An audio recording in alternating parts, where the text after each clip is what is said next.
Good morning, guys. Shabbat Shalom.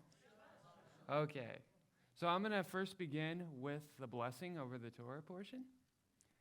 Baruch atah Adonai Eloheinu melech ha'olam, asher kedeshanu b'mitzvotav v'tzivanu le'asok b'divrei Torah.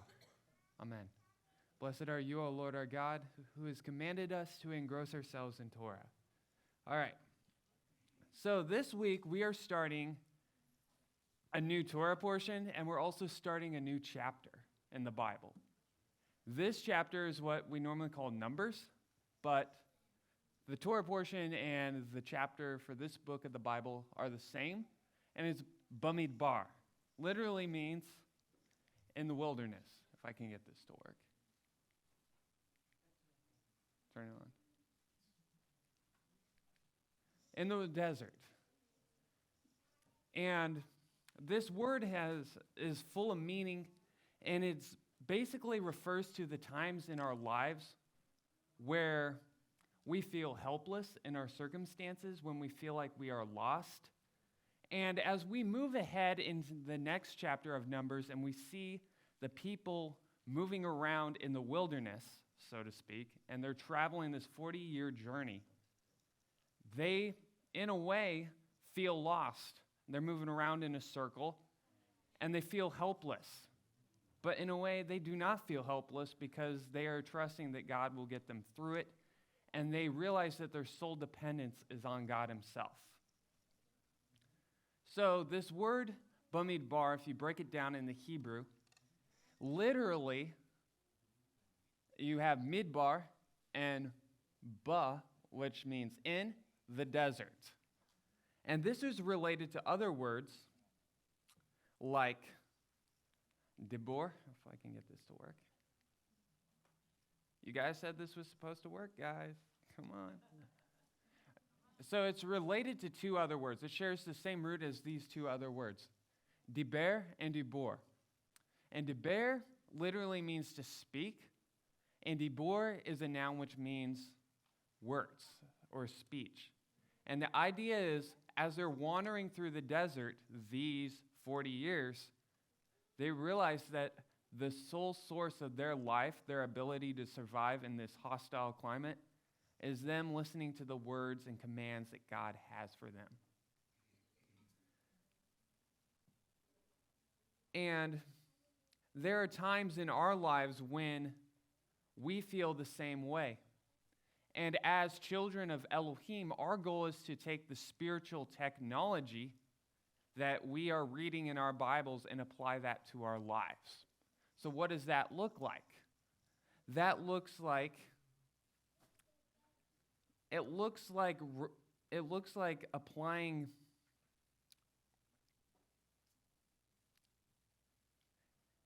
Let me phrase it this way. The key to surviving these dry spells in our lives, these tough times in our lives, is recognizing that we need to hear the still small voice of God. Amen. That is the key. That is how I wanted to say that. And it's basically, if we can find the still small voice of God in the wilderness in our lives, this experience that each of us goes through can serve as a catalyst for further spiritual growth, if that makes sense. So, real quick, I'm not going to be reading the Torah portion this week, like word for word. It's 4 chapters, and honestly, I think I'd die if I tried to read it. So I'm just going to give you a quick bullet point through, and then I'm just going to show you some nuggets that from a few key verses that kind of highlight what the portion is about, and show my perspective on that, and then open it up for discussion. So real quick, in this Torah portion, Israel is counted by the tribes. So God goes through and tells Moses, count every tribe and count them and number them. They are geographically placed around the tabernacle by tribe. That means you have Judah on the east side, Ephraim on the west side, Dan on the north side, and Reuben on the south side, and each of them is surrounded by 2 tribes. The descendants of Moses and Aaron are described. Note that they are if you look at the portion and when you go and do your own reading, you'll notice where it will say, these are the descendants of Moses and Aaron. And it's only talking about Aaron's sons. But why is it calling Aaron's sons Moses' sons? That is a question to think about. Also in this Torah portion, the Levites are appointed to serve. The Levites replace the firstborn. Why did the Levites replace the firstborn? Because the firstborn were among the children of Israel who sinned with the golden calf, and God said, the Levites will replace you since they obeyed me. And then we hear about the duties of the Levites, and then the Levites are broken up by families around the tabernacle. So you have the priesthood and the Aaronic priesthood, they're on the east side. But there's 3 other brothers, the 3 sons of Aaron, that are broken along the north side, the west side, and the south side. And lastly, we conclude with an interesting verse in our Torah portion, and it is a warning to the Levites. Those are the Levites who are not priests, specifically the Levites of the tribe of Kohat, or family of Kohat. Those are the ones who go through the sanctuary and carry the artifacts, like the altars, the Holy of Holy articles, like the Ark of the Testimony. They are the ones who carry that, and they're warned not to look at them. They're supposed to keep the Ark of the Covenant covered when they move and they pack down. So, with that said, this is the opening verse in our Torah portion, and it is the opening verse in Numbers. And it's Vaydaber Adonai el Moshe b'midbar Sinai. Yahweh spoke to Moses in the wilderness of Sinai. So, and this is basically where we get the word for Bamidbar. And as the people are wandering through the wilderness, God gives the people a command. He gives Moses a command to perform and to do on behalf of the people. And it is this next slide. It says, take a census of the whole Israelite company by the clans of its ancestral houses, listing the names, every male, head by head. And when I look at this verse, this is like the typical NASB. This is the typical NKJV, New King James Version. And I'm looking at that verse, and on surface, it looks good. But if you look at the Hebrew, that's really not what it's saying. So that's the traditional right there. Take a census. And that's what we typically read in our English translations. But I don't like that, because suet rosh literally means, if you translate it correctly, carry. And it's been translated to take, like take a census. But really it is, I think it's interesting that it is imperative. So carry, it's a command. It's masculine and it's plural tense. And it comes from the root nasa, which means to carry. Note that it does not denote carrying. It does not denote taking. That is a very different Hebrew word. The word here is the idea is you're taking something and you're elevating it. You're making it rise above its current situation. And then this last 2 words in that phrase, so ethrosh means the head. So the idea is it's elevation. It's elevating the people of Israel. So, one of my favorite things I like to do with Torah portions is when I'm reading the Hebrew, I like looking for acrostics. So we take lift up the head. And if I can get the dot to work, there it is. You have suet rosh, and you take the first letters of each word. Shin, and that's actually a sin, an aleph, and a resh. And it makes this word, seor. Now, this is an interesting word because it refers to leaven. It means to remain.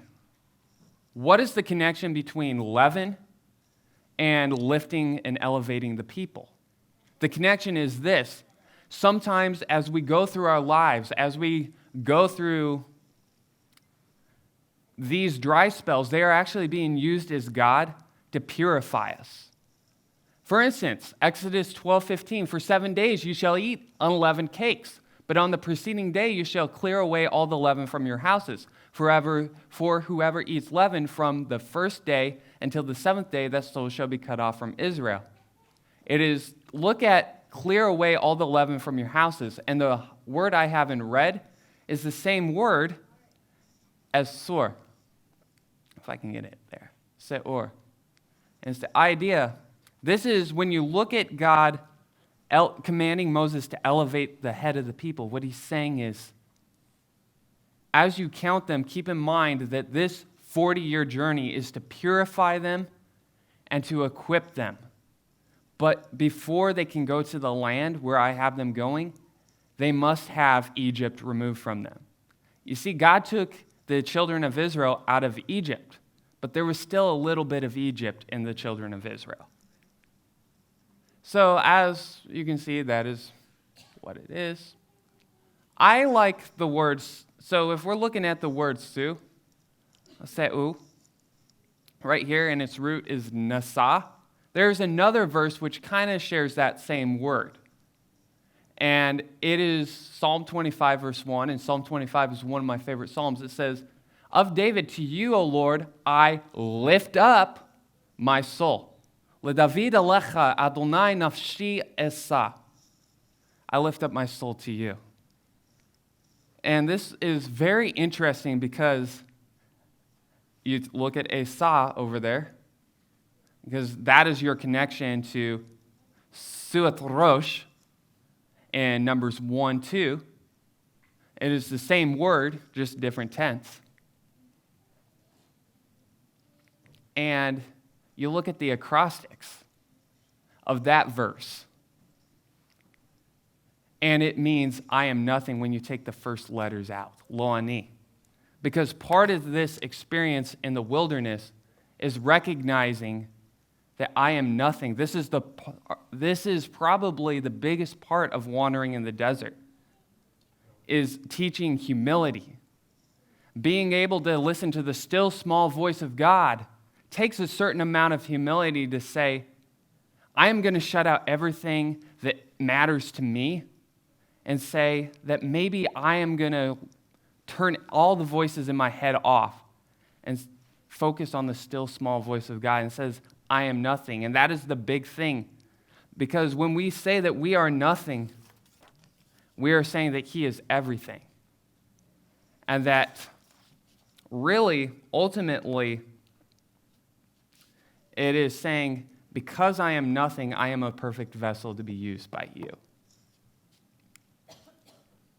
So, the way I like to think of it as the midbar, the desert, purifies us by stripping us down to the point where our identity and our whole outlook on our life is solely in Yahweh our Elohim.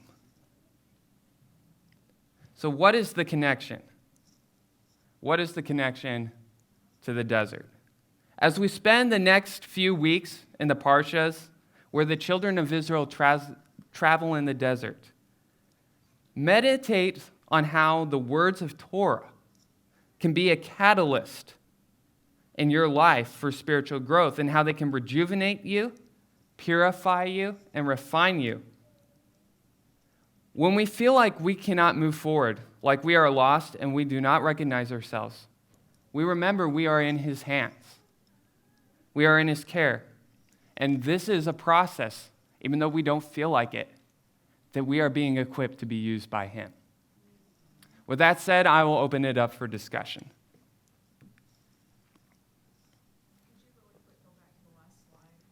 Sure. Yeah. Yes.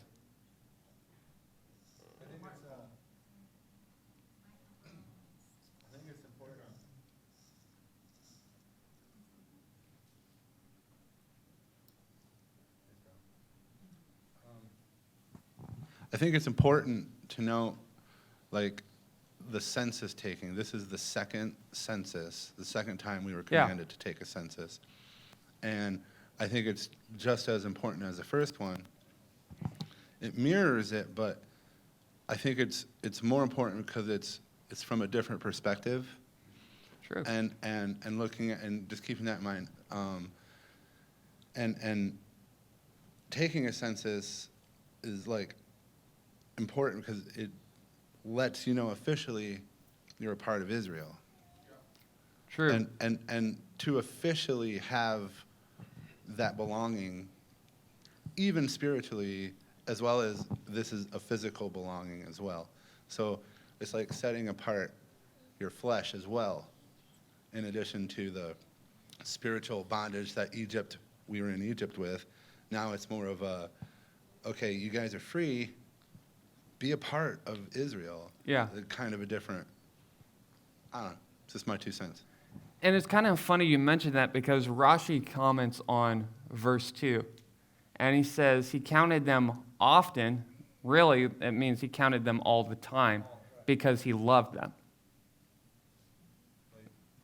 To officially make it a part of, I want people to be a part of this, feel a part of it. This is, Yeah. And what I like about this verse 2, if I can go back to it. Not Psalm 20. If I can go back.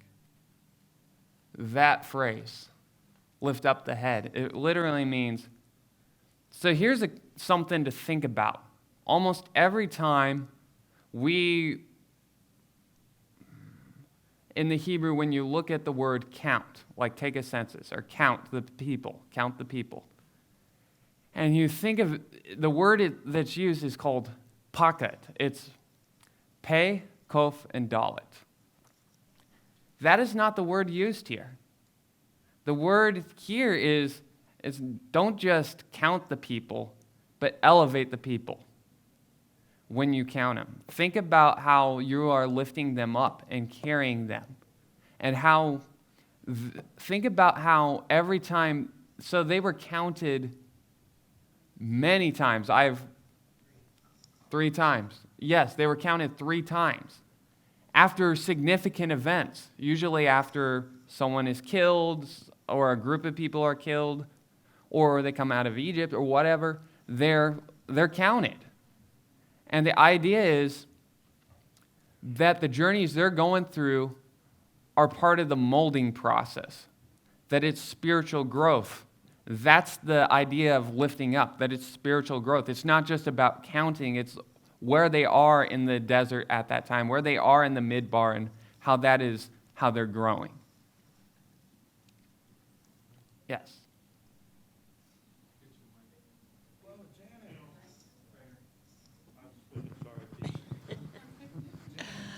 I'm assuming that as you spiritually grow, because we are human beings, each time you're in the middle of a desert level, you have to learn different ways of manipulating or surrendering. Is that true? Surrendering is the big part. Because the Hebrew word for victory is tied to the Hebrew word for nullification. It's like you have victory in your life when you surrender your life to God. Because we can't overcome the desert on our own. We can't even survive out in the desert on our own. It's because God has given us manna and quail and given water out of the rock that we're able to survive in the desert. Okay, but we're still human beings. We still have to deal with that element as, what can I do? What do I do? I mean, how do you get past that as you mature more? I think it is. I like your question. That's a good question. From Stevie, yeah, Stevie.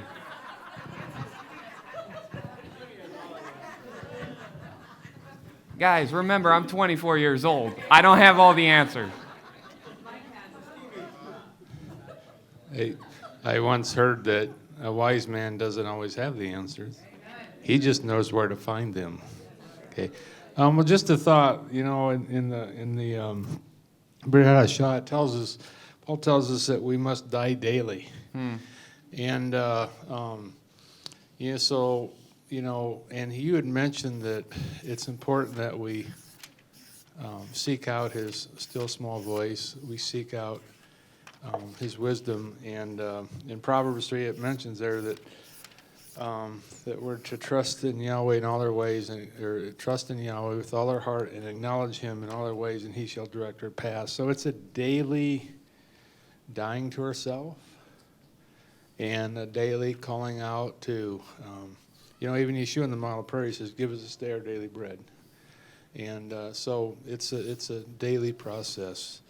But if we continue in that process and we ask him for strength, which I do every day, give us the strength to carry through, he's gonna honor that. So I don't know if that answers your question, but I had another comment on as I read this Torah portion.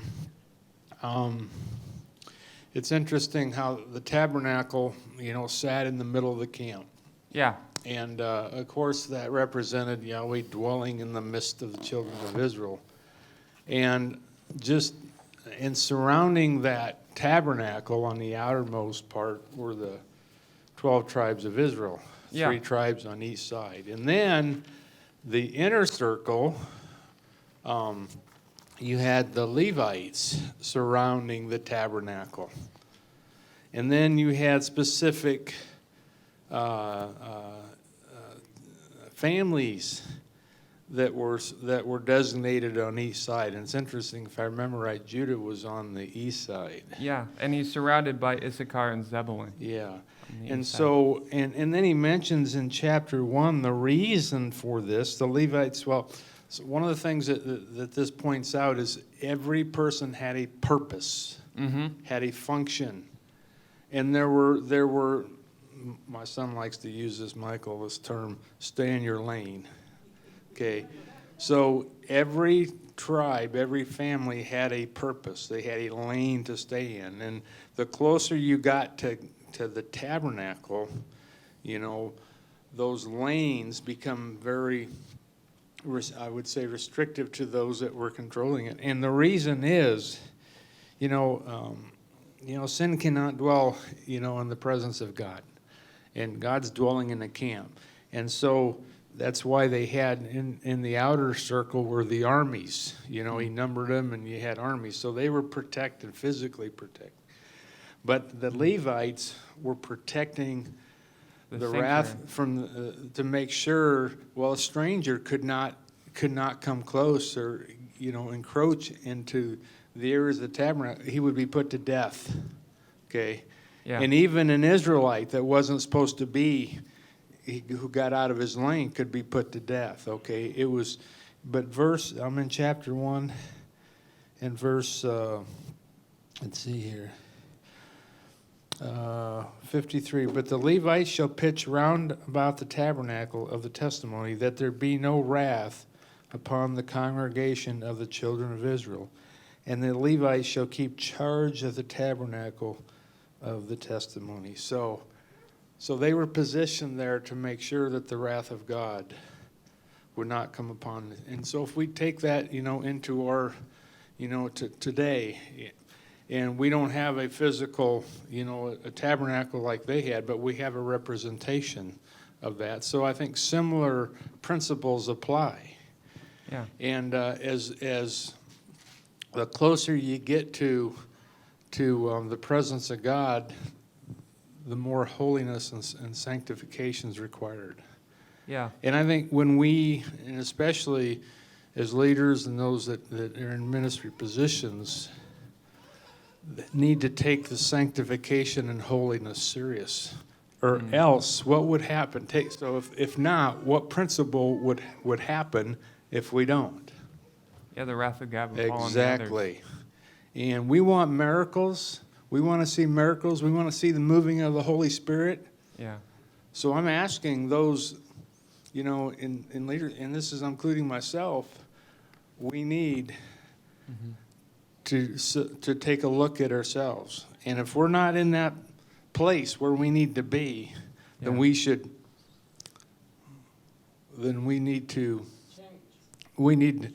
before we change, we need to step back, okay, and out of that place and change and have a time of what's the word I want to say? Of proving and testing before coming back. So I'm asking, to everybody, and so this is something that I thought was rather unique in this Torah portion. Yeah. We want to see the miracles. We want to see the Holy Spirit moving. We need to be doing self-reflection. And if we're not willing to do that, somebody else, Yahweh will find somebody to do that for you. Yeah. That's true. That was so good. That was good. That was a good full answer. I have an answer for the question. Yeah. Is it turned on? It's green. Yeah, your turn. Put it to your mouth. Oh, okay. Is this better? Yes. Okay. All right. That was very good. The question that was asked, and the answer to that question is very simple and complicated. It's also the same whether you're old or young. Lifting up the head, the senses, lifting up. When I thought about Cain, it's all about the relationship with God, whether you're old or young. And that's kind of what we're talking about. It's all about that relationship. And because when Cain and Abel made their offerings, and Abel's was accepted, Cain, his countenance fell. And God talks to him. And he warns him. He directs him. Before Cain murdered his brother, he says, if you do what's right, your countenance will be lifted up, right? But if you don't, right, the beast, once again, the beast is waiting and desires you. So that's this struggle that's there.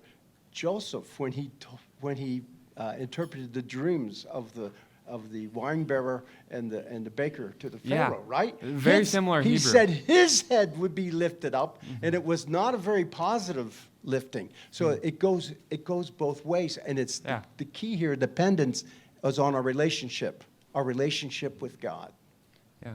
And Rashi comments on that on verse 2 of Numbers. He says, this lifting up can either be a good thing or a bad thing, depending on your level of obedience to God. Maybe not Rashi, the Chumash. Yeah. So the bad word anymore, and it seems like it's a bad word socially even, is change. Just change. Right, to Janet's question. Well, what do? Well, you change. You do it different, you think about it differently, and then you become different if you kind of push yourself in those uncomfortable areas. You mentioned Cain, right? What did Yahweh say to Cain? Well, change. You did it that way. Don't do that anymore. Change. But and repentance is the beginning of change, right? It certainly doesn't make you change, but it makes you feel different when you keep the same behavior, right? So, and that has kind of become a bad word. Like, oh, how dare you ask me to change? I mean, and how many of the the children of Israel did change? I'm pretty sure God knew none of them. That's why none of them are going in. You're all going to die out here, and someone else that's growing up will sit back and observe the lesson, right? You were restricted because you did something silly, and you stayed that way, and you refused to change. So you don't get to go in because you refuse to change. And that's just it. It's that simple. Good answer, Lori.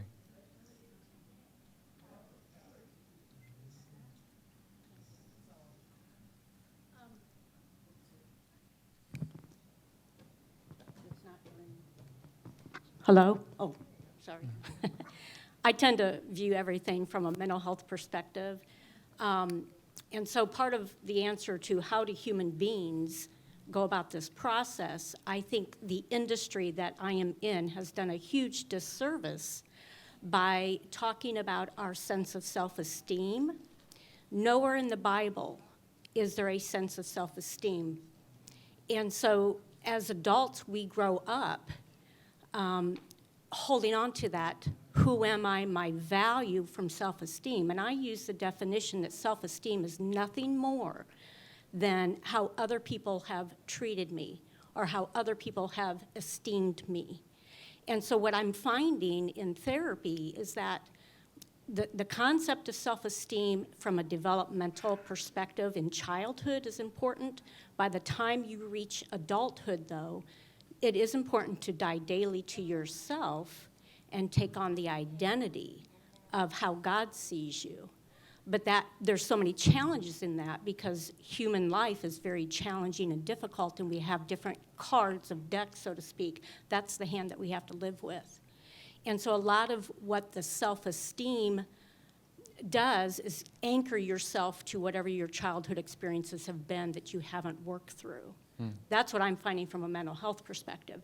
And so as people are in the desert, as they're in the wilderness, they're in this transition period of letting go of the concept of self-esteem, which is not scriptural, and the concept of identity as I am God's esteemed child. And what does that look like for them? Because they've not experienced that on a lot of levels. So. I like that answer. That was really good.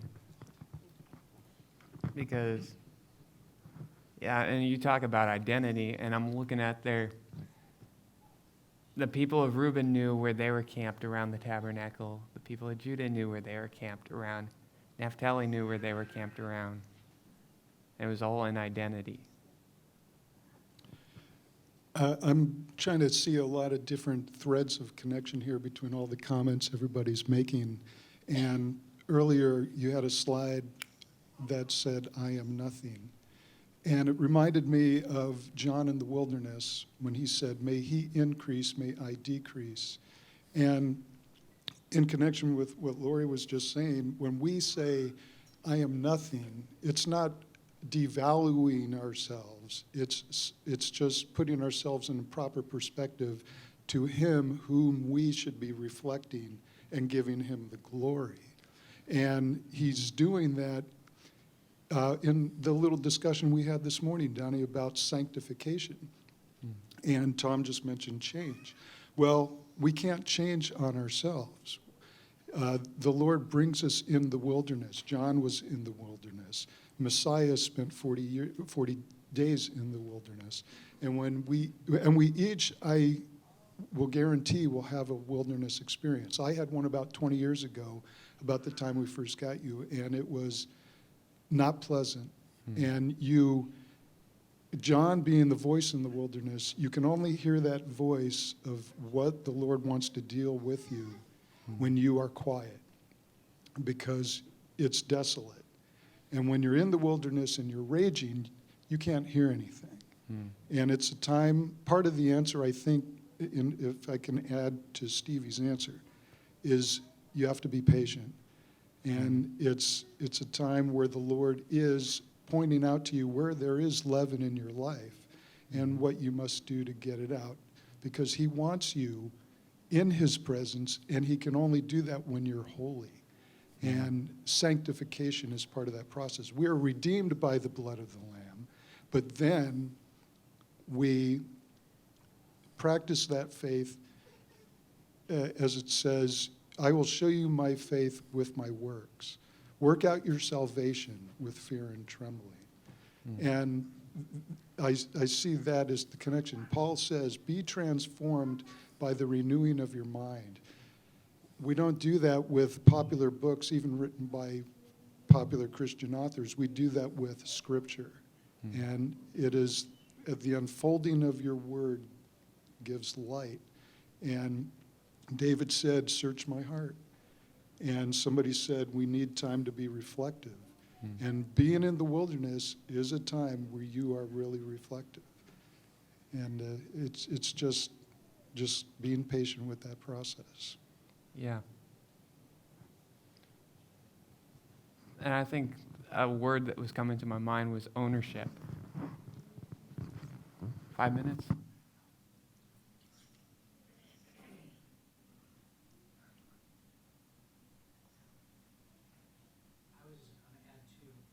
I was just going to add too. In my perspective, I believe we're constantly in the wilderness. Even when they had the tabernacle, they were in the wilderness. I believe we will not be out of the wilderness until this is looking at the macro, not the micro. We will not be out of the wilderness until the day comes where we enter in Jerusalem for that 1,000 years. And so we should just be evaluating what the next lesson that we're going to learn so we know where our identity will be when that day comes. And that all depends on what that looks like. And so if you're in reality, I think we're always in the desert until the day comes. I wanted to go to the number of the census was 603,000. That is, I want to point it out. That's just a fulfillment of the promise God gave Abraham when he says, "Count the stars in the sky if you can." I think I mentioned this last year, but if you were to go to a dark place and look up, the amount of stars you would see would be right around 600,000 with the naked eye before any type of telescope. That is cool. There's a verse here in number 16 that kind of ties together some of the things we've been talking about staying in your lane and self-esteem and some of that. Starting in verse 8, Moses said to Korah, this is when they rebelled and said, Moses, you're too big for your britches, basically. Moses said, "Hear now, you sons of Levi, is it too small a thing for you that the God of Israel has separated you from the congregation of Israel to bring you near to himself and to do service in the tabernacle of Yahweh and to stand before the congregation to minister to them? And that he has brought you near him and all your brothers, the sons of Levi, with you? And would you seek the priesthood also?" So not just about staying in your lane, but about valuing your lane.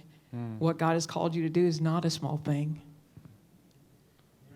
I was thinking what you were saying, the humility, and then I was thinking about Korah, and his name is Korach in Hebrew. And it literally is a reverse of the Hebrew vowel, if you put that in word form, hirik, which stands for victory. But Korach means ice. And the rabbis draw this conclusion that from that's, like you said, staying in your lane and realizing the calling that God has for you is part of a major victory in your life. But also it takes an amount of humility and a freezing of your own egotism to say, I accept that.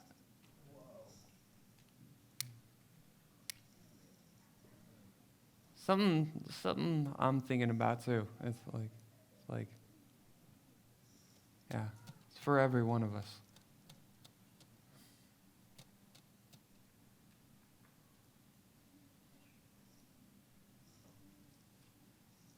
Who else?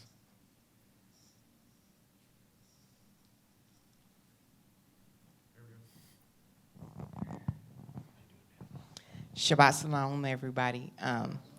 In speaking to the wilderness, to the young lady back there, what helped me is it's a transformation. You have to see things the way God sees things, right? Instead of from this human perspective. And it's really hard to do because of ego, pride, and all of those things. But that's basically what it boiled down to for me, to try to live holy is to have God's eyes and see things, people, places, things, situations, circumstances the way that he sees them. And when you're in those circumstances daily in this wilderness, in this Egypt, you have to see things the way that he sees things, and you have to trust him. And once you trust him, it becomes much easier. Thank you.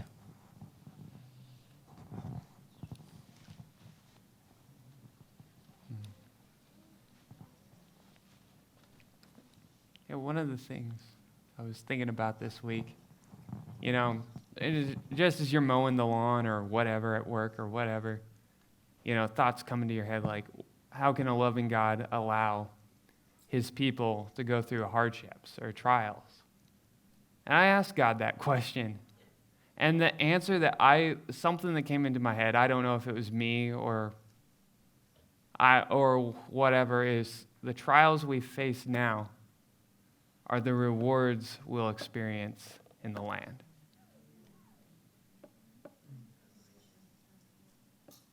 Repeat that. The trials we face now are the rewards we'll experience in the kingdom. Because I was also following the line of, you know, what happens sometimes, what causes sometimes for our prayers not to be answered? Why do our prayers for healing, why do our prayers in the desert when we're in a state of helplessness, why aren't they answered? Because the trials we face now are the reward we'll face in the land, we'll receive in the land.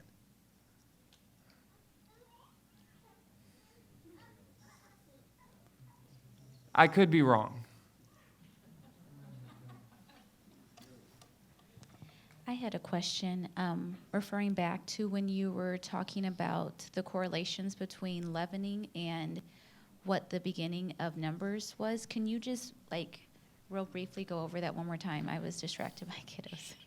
Sure. So you take, if you can go to the slide, the one slide down where it has Seues Rosh right up there. Yep, that is it. So if you take that phrase, it means lift up the head. That is like the whole purpose. That is like the verse there, right? And then you take the sin, the aleph, and the resh, and that makes seor, which is basically a word for leaven. Leaven has two words. It has chametz, which is usually the one we use a lot, but it also has this word called seor. I'm still trying to figure out what the difference is, and that's part of what I was wrestling with this week between chametz and seor, but I'll figure it out. But yeah, it refers to leaven, and the idea is part of that elevation process that we experience, that spiritual growth process, is a purification process. Because if you look at the next one, go back up, where look for the verse, that verse. In Exodus 12:15, it says, remove the seor, remove the leaven from your house. And when you read the Bible, you have your surface layer of the onion, but there are deeper layers to the onion. And your house on the surface layer is your physical house you live in, and as a family, you remove the leaven on Passover. But on maybe a deeper layer of the onion, your house is your body, because house also means temple, and it refers to the temple. Your body's a temple of the presence of God. You remove the leaven from your temple, if you get where I'm going. Yes. Yeah, back to your thought about why does a good God allow us to go through bad situations? And, the true character of an individual doesn't come out when everything's going good. It comes out when you're faced against some of the hardest trials you may ever endure or have to go through. And James kind of speaks to this in chapter 1. He says, brethren, or James is servant of God and of the Lord Yeshua the Messiah, to the 12 tribes which are scattered abroad. And that's, we could be his people are scattered. And he says, my brethren, count it all joy when ye fall into diverse temptations, knowing this, that the trying of your faith, it works patience. But let patience have her perfect work, that you may be perfect and entire, wanting nothing. So, and you've heard me say this many times, the most fertile soil in the land is in the valley. It's not on the top of the mountain. And that's where we'll experience our most fruitful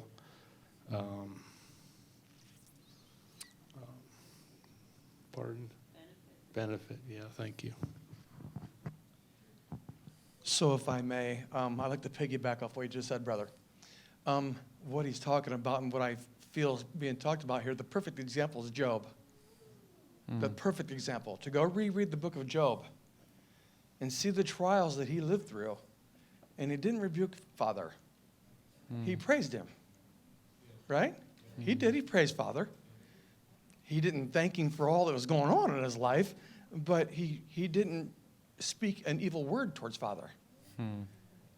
There should be a really good lesson with Job.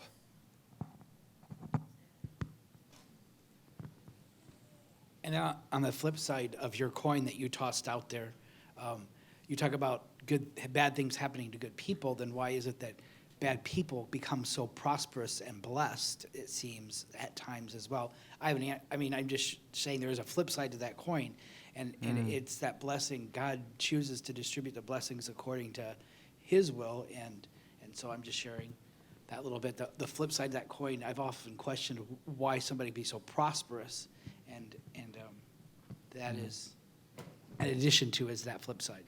Well, prosperity and blessing are different.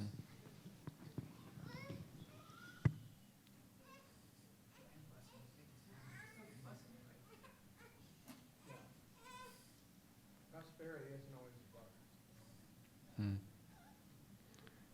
In the desert place, it is a word that comes to my head is ownership. Because if you are prosperous and not blessed, sometimes you are a slave to what you are prospering with. In the desert, when I talked about it's a place of humility, that humility, that lo ani, that I am nothing, is not necessarily I'm a horrible person or whatever, I'm just dust or whatever, it's like a beating down of self. That's not what it is.